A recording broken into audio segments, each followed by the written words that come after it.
What's happening, guys? Sam Adams here, and welcome back to another episode of The Gist of It. I hope that you are having an amazing week so far, and if you are watching this video later, I hope that week is good too. But today we are going to be talking about Far Cry 5, specifically its Season Pass, and the fact that it does include a classic edition of Far Cry 3, which is pretty exciting, sort of. So for those that don't know what's happening with Far Cry 5, essentially it's going to have a Season Pass like most games have over the course of the past, I would say, decade, where content is rolled out over the course of, say, 6, 8, maybe even 12 months after the game is released.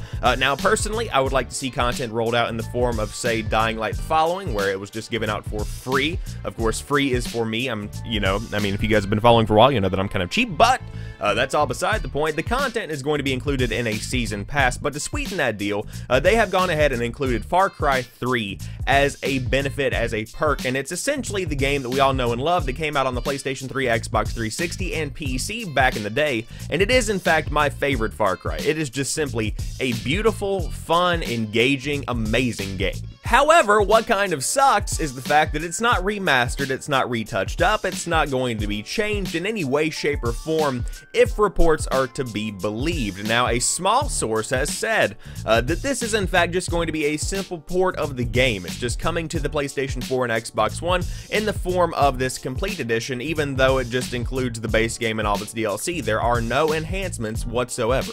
To clarify, this game was at launch 1080p 30 frames per second. Now that's fine for the Xbox 360 and the PlayStation 3 and even the PC back in the day, but with that being said, in a world where we have a PlayStation 4 Pro and an Xbox One X pushing the boundaries of what is possible, 60 frames per second should have happened here. I'm starting to get a different perspective of what's going on with Far Cry 5 because for me, I was never super pumped up about the game. It looks interesting. Am I going to get it on day one? Still kind of up in the air. I'm going to have to do a bit more research. I'm going to have to see what's going on with gameplay and things along those lines.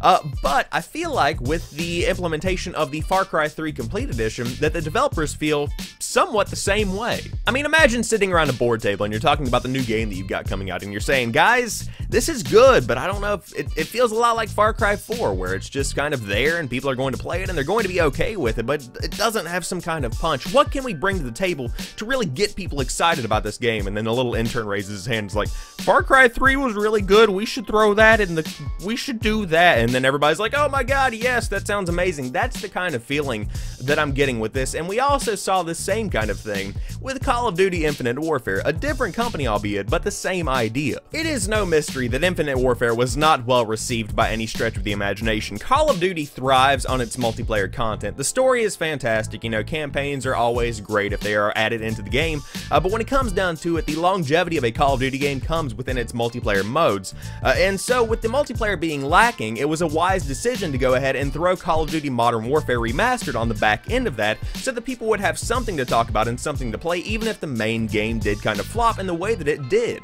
And so we're seeing that same kind of thing with Far Cry 5. If you know that the game isn't going to be necessarily up to the standards of every single fan out there, then it makes sense to go ahead and throw Far Cry 3 Complete Edition on the back end of that, and at least have some piece of nostalgia that fans can hold on to if the main game doesn't necessarily deliver.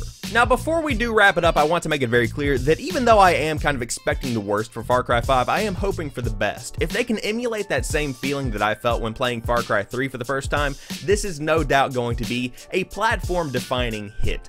I hope that happens because I love the fact that with every game that comes out, regardless of how big or small it may be, there is usually at least one developer or a small team of developers that has poured their hearts and souls into making an amazing experience for their players, and I know that that's true for the team over there making Far Cry 5, and so if they can fulfill that promise, then fans are going to reward them with long-time dedication and support, and that's exactly what I hope happens. Will it become reality?